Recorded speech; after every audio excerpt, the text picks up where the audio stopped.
So I don't know if there's a better example of how little we value women's contribution than when what comes up when a couple is getting divorced. And I've had this conversation many times with my male friends who are getting divorced. So here's how it goes.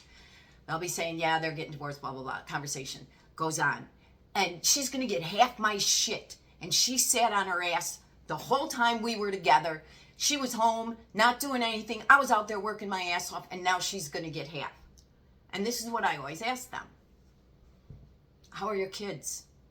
Oh, my kids are great. You know, they're the light of my lives. I would be nothing without them. They're all great kids. They've done well in school. They're good, honest, decent people. They're my life.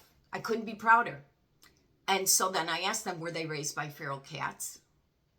How did they become that way? Everybody knows that children grow up to be however they're treated as children.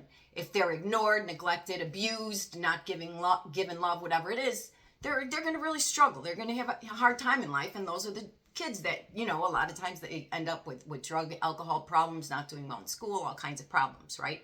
Not exclusively. Sometimes kids just have struggles. I don't want to pin that on all parents, but that's kind of the way it is.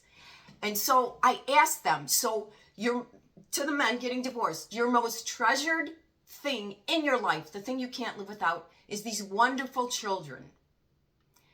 But the person who raised them while you were out doing all this, who did, let's be honest, 70, 80% of child rearing and running the home and making sure everyone got where they got and was treated right and taken care of when they were sick and given birthday parties and love. The person who made sure those children grew up well, who are now the greatest treasure of your life, she doesn't deserve anything for that, right? Because she was just sitting home doing nothing but raising these beautiful children that you love. And so this is where women always need to start. The programming from without is always devaluing us.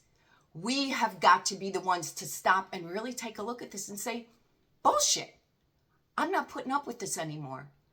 We are the ones who have to say, I have value. Look up Sojourner Truth.